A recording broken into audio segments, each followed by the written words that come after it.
오늘 사도행전 15장 12절에서 29절 말씀 보겠습니다. 어제 저희들이 1차 종교회의를 살펴보았습니다. 안건으로 다룬 주제는 구원이 예수님의 믿음으로 충분한가 아니면 할례와 율법을 첨가해야 하는가, 이 주제였습니다. 이 주제를 가지고 열띤 토론을 했는데요. 토론의 결과는 예수님을 믿음으로 구원이 완성되기 때문에 할례와 율법을 첨가할 필요가 없다는 것이 최종 결론이었습니다.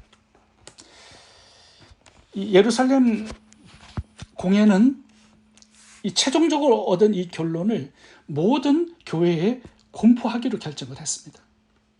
그래야만 할례와 율법을 지켜야 구원받는다는 유대인들의 잘못된 가르침을 막을 수 있기 때문입니다. 이 예루살렘 공회의 이 결정, 이것을 이제 공식 문서화해서 모든 교회에 보내야 되는데 그 책임자를 뽑았습니다. 네 사람이죠. 바울과 바나바, 유다와 실라입니다. 22절 읽겠습니다. 이에 사도와 장로와 온 교회가 그 중에서 사람을 택하여 바울과 바나바와 함께 안디옥으로 보내기를 가결하니 곧 형제 중에 인도자인 바사바라 하는 유다와 실라더라. 예루살렘 공회의 이 결정을 통해서 두 가지 교훈을 살펴보겠습니다. 첫 번째 교훈은 성경 말씀을 근거로 해서 최종 결정을 내리라는 것입니다. 예루살렘 교회의 모든 교회의 대표들이 모였습니다. 그래서 서로 토론을 하죠. 유대인들도 나와서 구원받기 위해서는 할례도 행하고 모세의 율법도 지켜야 된다라고 주장을 했고요. 그 다음에 베드로, 바울, 바나바가 나와서 예수 그리스도를 믿음으로만 구원받는다라는 것도 주장을 했습니다. 모든 교회의 대표들이 여러 사람들의 주장을 들어보고 베드로와 바나바와 바울의 주장을 선택을 했습니다.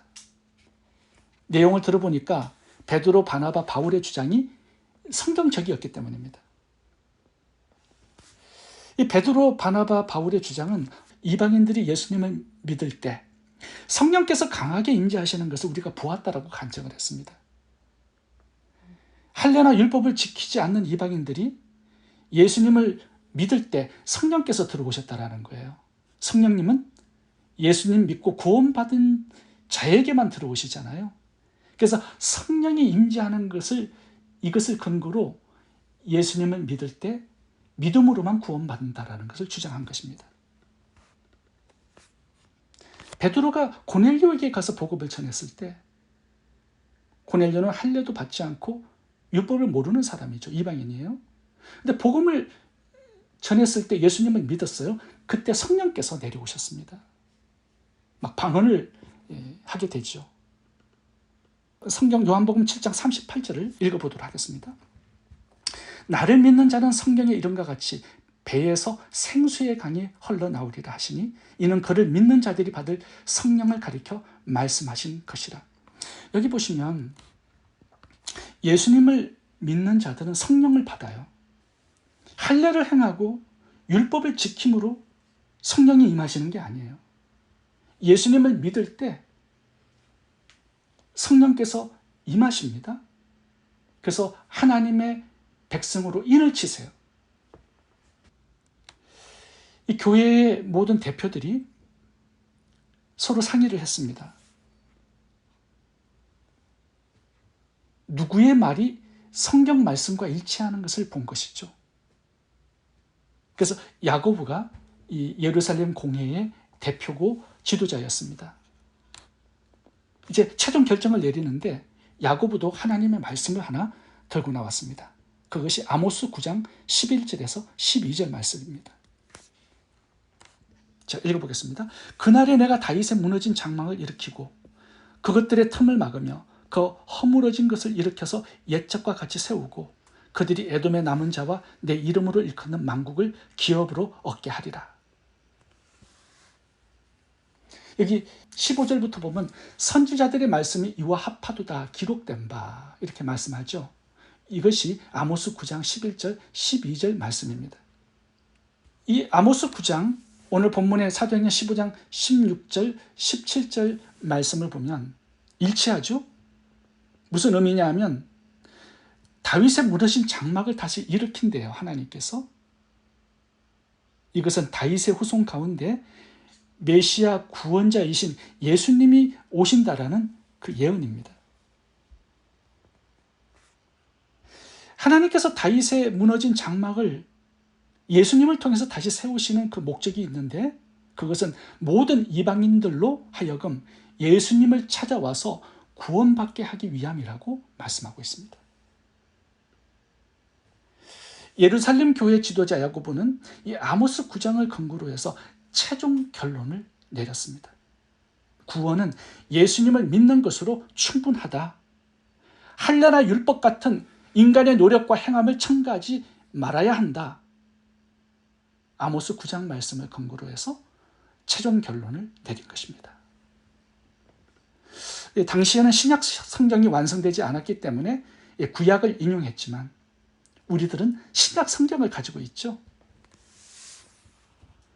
이 로마서나 갈라디아서 여러 성경에 보시면 우리의 구원이 예수님을 믿음으로만 주어진다라고 많이 말씀하고 있습니다. 대표적인 성경 구절을 제가 설교 노트에 적어놨는데 읽어보도록 하겠습니다. 로마서 3장 22절부터 읽겠습니다.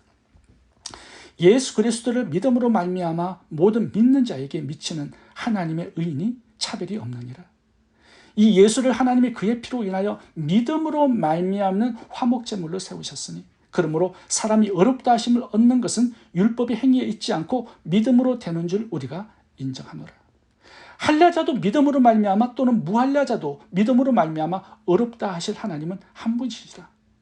그러므로 우리가 믿음으로 의롭다 하심을 얻었은즉 우리 주 예수 그리스도로 말미암아 하나님으로 더불어 화평을 누리자.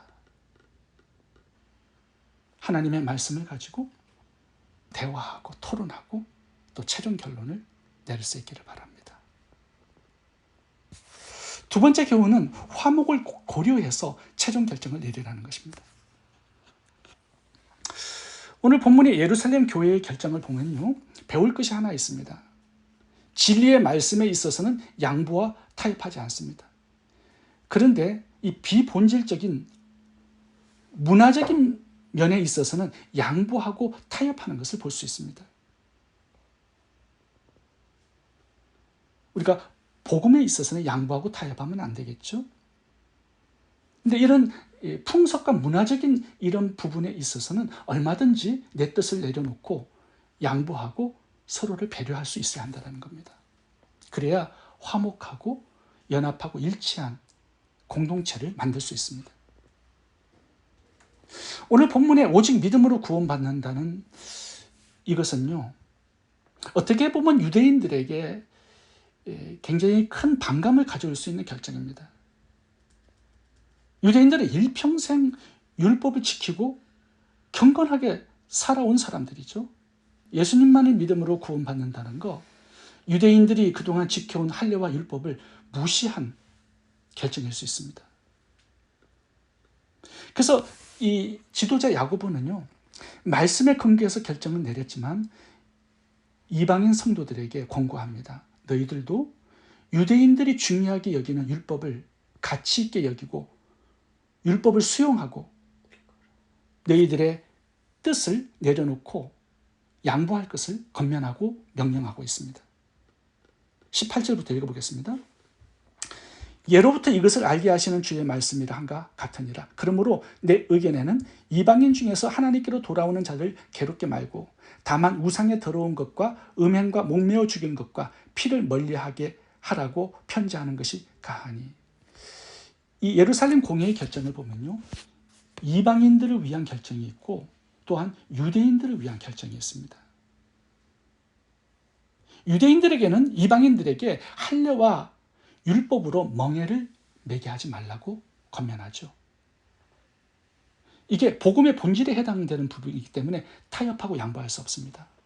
근데 이방인들에게 권면하는 이 네 가지는 양보하고 타협하고 배려해야 한다는 겁니다. 우상의 제물, 음행, 목매어 죽인 짐승, 짐승의 피를 먹는 거, 이거는 복음의 본질은 아니지만 문화적인 것이기 때문에 이방인들에게 유대인들을 위하여서 너희들이 양보하고 배려하라 이렇게 말씀을 하고 있습니다. 이 결정은요, 유대인 성도와 이방인 성도 사이에 화목과 연합과 하나됨을 위한 것이었습니다. 위에 네 가지는 율법에서 금하는 거예요. 근데 이방인 교인들은 이거 지키지 않았습니다. 짐승의 피를 그냥 마시는 사람들도 있었죠.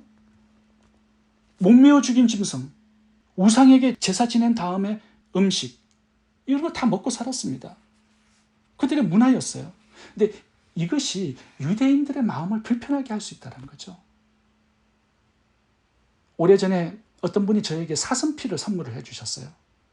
바카스병에 사슴피를 가져와서 목사님 마시라고 가져온 거예요. 저는 그거 못 마십니다. 제가 거절하니까요, 그분이 제 앞에서 그 사슴피를 마시더라고요. 정말 야만인같이 보였습니다. 저도 이 정도인데 유대인들 앞에서 나는 예수 믿었기 때문에 사슴피 먹는 거 상관없어 그러면서 벌컥벌컥 유대인들 앞에서 피를 마시면, 우상 제물을 먹으면 이런 사람들과 하나 되기 어렵습니다. 교회 생활 같이 하는 거 불가능합니다. 그래서 분열과 나눔이 생길 수밖에 없어요. 그래서 이방인들에게 권고를 하는 것입니다. 너희들도 예배 때마다 율법을 낭독하는 사람들 통해서 율법을 들었지 않느냐. 기본적인 율법에 대해서 잘 알고 있기 때문에 이 네 가지는 너희들이 마땅히 지켜야 한다, 이렇게 권면하고 있는 것입니다. 그래야 유대인들과 하나 될 수 있고 연합할 수 있고 화목한 교회 생활을 할 수 있다는 거죠. 사도 바울이 신약에서 내가 다른 성도들을 실족시킬 위험이 있다면 나는 우상의 제물 절대로 먹지 않을 거다, 이렇게 말하는 구절이 있습니다. 같은 맥락이라고 볼 수 있죠. 이 예루살렘 공회의 결론을 보면요, 하나님 말씀의 권위를 존중합니다. 말씀을 근거해서 토론도 합니다. 그리고 말씀을 근거로 최종 결정을 내렸습니다.